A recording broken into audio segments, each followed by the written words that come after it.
Hi అండి. Very good afternoon అండి. ఈరోజు మీకు ఫైనాన్స్ డిసిప్లిన్ అంటే మీ ఏజ్ తగ్గట్టు ఎలా ఫైనాన్స్ డిసిప్లిన్, ఇన్వెస్ట్మెంట్ ప్లానింగ్ ఎలా ఉండాలంటే అది నేను ఎక్స్ప్లెయిన్ చేస్తాను. చూడండి, ప్రతి ఒక్కరూ చూడడానికి ట్రై చేయండి. తర్వాత స్టాక్ మార్కెట్ అప్డేట్స్, తర్వాత వార్ అప్డేట్స్, మళ్ళీ కొన్ని మేజర్గా కొన్ని స్టాక్స్ ఉన్నాయి, కొన్ని సెక్టార్ గురించి స్టాక్స్ ఉన్నాయి, అవి కూడా ఎక్స్ప్లెయిన్ చేశాను. ఈ ఫుల్ వీడియో చూడడానికి ట్రై చేయండి, ఓకేనా. ఫస్ట్ మీ ఇన్వెస్ట్మెంట్ ప్లానింగ్ మీ ఏజ్ తగ్గట్టు ఎలా ఉండాలంటే ఇప్పుడు నేను ఎక్స్ప్లెయిన్ చేస్తాను, చూడండి. ఫస్ట్ మీ 25 ఏజ్, కరెంట్లీ మీ 25 ఏజ్ అనుకోండి. 25 ఏజ్ నుంచి మీకు ఎలా ఉండాలంటే ప్లానింగ్ మీకు ఎక్స్ప్లెయిన్ చేస్తాను, చూడండి. ఫస్ట్ మీరు ఇన్వెస్ట్మెంట్ స్టార్టింగ్ చేసేటప్పుడు మీరు ఇన్వెస్ట్మెంట్ చేయడానికి చేయాల్సింది ఫస్ట్ టర్మ్ ఇన్సూరెన్స్ తీసుకోవాలండి. టర్మ్ ఇన్సూరెన్స్ మినిమం ప్రీమియం 1500 అలా ఉంటుంది. టర్మ్ ఇన్సూరెన్స్ మినిమం 1 crore ఉండాలండి, ఓకేనా. ఇది చూడడానికి. నెక్స్ట్ హెల్త్ ఇన్సూరెన్స్ తీసుకోవాలండి. హెల్త్ ఇన్సూరెన్స్ మినిమం 5 lakhs ఉండాలి. 5 lakh 10 lakhs ఉన్నా పర్లేదు, ఓకేనా. నెక్స్ట్ మ్యూచువల్ ఫండ్స్ ఎస్ఐపి అంటే ఫర్ మీ 25 ఏజ్ అంటే ఎస్ఐపి మినిమం 2000 ఉండాలి. ఎస్ఐపి ఫండ్లో ఇన్వెస్ట్మెంట్ చేయాలంటే నిఫ్టీ 50లో ఎస్ఐపి స్టార్ట్ చేసుకోండి, నెంబర్ 25 ఏజ్ ఇలా, ఓకేనా. ఫస్ట్ ఇది స్టార్టింగ్ ఇన్వెస్ట్మెంట్ ప్లానింగ్ అంతే. నెక్స్ట్ 27 వచ్చాక మీకు ఎస్ఐపి ఎలా ఉండాలంటే 5000 ఎస్ఐపి ఉండాలి. ఎస్ఐపి 5000 ఉండాలి. Next small cap funds, mid cap funds కూడా యాడ్ చేసుకోండి. గోల్డ్ ఈటీఎఫ్లో మినిమం 1000 రూపీస్ ఇన్వెస్ట్మెంట్ చేయండి. మొత్తం ఇన్వెస్ట్మెంట్ గోల్డ్లో పెట్టకండి, ఓకేనా. ఈక్విటీలో చిల్డ్రన్స్ హెల్త్ ఫండ్స్లో దానికి 50 lakhs ఉండాలండి. మీ చిల్డ్రన్స్ అంటే మీ కిడ్స్ వాళ్ళు ఉంటారు కదా, వాళ్ళకి 50 lakhs ఫండ్ మీరు అలొకేట్ చేయాలి. నెక్స్ట్ హోమ్ లోన్ మీకు 10 lakhs హోమ్ లోన్ అనేది ఉండాలి, ఓకేనా. నెక్స్ట్ ఎక్స్ప్లెయిన్ చేస్తాను, చూడండి. నెక్స్ట్ ఏజ్ 40 వచ్చాక మీకు ఎస్ఐపి 25 to 35,000 ఉండాలి, ఓకేనా. అర్థమైందా. Small cap and large cap ఎందుకు చెప్తున్నానంటే ఈ ఫండ్లో లార్జ్ క్యాప్ ఎందుకు చెప్తుంటే లార్జ్ క్యాప్ మీరు 35 ఏజ్ వచ్చాక మీ 40 ఏజ్ కదా, 40 ఏజ్ వచ్చాక మీకు పేషెన్స్ వోల్టాలిటీ ఎక్కువ ఉంటుంది కాబట్టి లార్జ్ క్యాప్లో వోల్టాలిటీ తక్కువ ఉంటుంది. ఎందుకంటే లార్జ్ కంపెనీస్ ఇండియాలో టాప్ కంపెనీస్ ఉంటాయన్నమాట.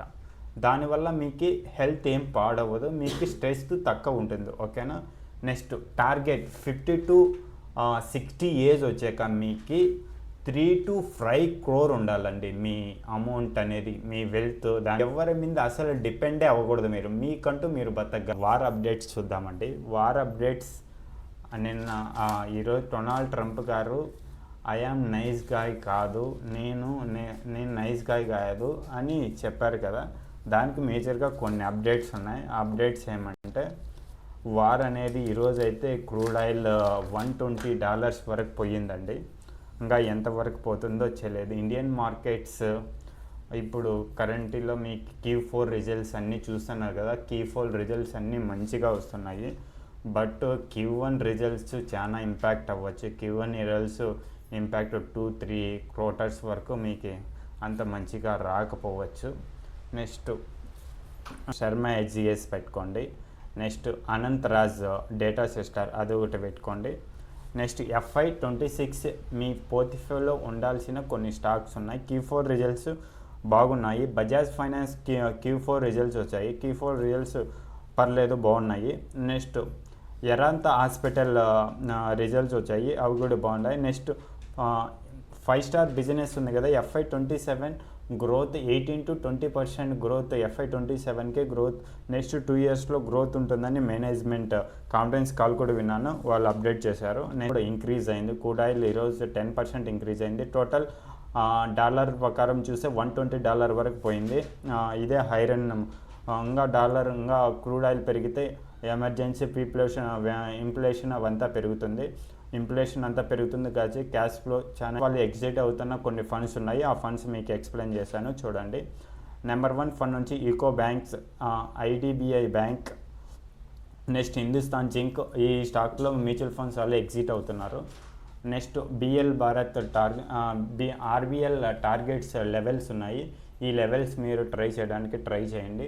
ఈ లెవెల్స్ ఫస్ట్ లెవెల్ వచ్చే target 366, second level 416, next level high level 516. ఈ లెవెల్స్ మీరు ట్రాక్ చేయడానికి ట్రై చేయండి. నెక్స్ట్ ఈ స్టాక్స్ వాచ్ లిస్ట్లో పెట్టుకోవడానికి ట్రై చేయండి. Force Motors, HDFC bank, ICICI bank, Adani power. ఈరోజు వార్ ఎనర్జీ రిజల్ట్స్ వచ్చాయి. రిజల్ట్స్ అన్నీ బాగున్నాయి, కానీ క్యాష్ ఫ్లో డ్రాప్ అవుంది. మార్జిన్ అంతా డ్రాప్ అవుంది. అందుకని ఈరోజు 10% పడింది. క్యాష్ ఫ్లో మార్జిన్ అంతా ఇంపాక్ట్ అయింది. దానివల్ల స్టాక్ షార్ట్ టర్మ్లో కొంచెం పెయిన్ ఉండొచ్చు, బట్ లాంగ్ టర్మ్లో గుడ్ స్టాక్. ఈ స్టాక్ను మీరు పోర్ట్ఫోలియోలో ఉంచడానికి ట్రై చేయండి. Large cap, flexi cap. ఈ చార్ట్ మీకు చూపిస్తాను. ఈ చార్ట్లో ఫోర్స్ కూడా చాలా ఇంపాక్ట్ అయింది. రూపీ ఈరోజు 95 రూపీస్ కొనింది. వెరీ వెరీ లో ఉందండి. ఇంకా ఎంతవరకు పడుతుందో తెలియదు.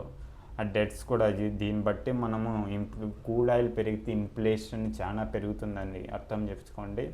నెక్స్ట్ ఇన్ఫోసిస్ వాళ్ళు కూడా కొంచెం మీద ఇన్ఫోసిస్ ఆంధ్రప్రదేశ్ వైజాగ్లో ప్లాంట్ డేటా, దాంట్లో 20 ఎకరాస్ ప్లాంట్ మీద ఇన్వెస్ట్మెంట్ చేయడానికి ట్రై చేశారు. వైజాగ్లో ఈ ప్లాంట్ నెక్స్ట్ ఇన్వెస్ట్మెంట్ చేశారని స్టేట్మెంట్ చేశారు. ఆంధ్రప్రదేశ్ గవర్నమెంట్ కూడా బిగ్ సపోర్ట్ చేస్తుంది సాఫ్ట్వేర్కి. అందుకే ఇన్ఫోసిస్ ఆంధ్రప్రదేశ్ వైజాగ్లో ఈ 20 ఎకరాస్ మీద ప్లాంట్ చేయడానికి ట్రై చేస్తారు. ఇవే మేజర్ అప్డేట్స్. థ్యాంక్ యూ అండి. ఛానల్ ఫాలో అండి.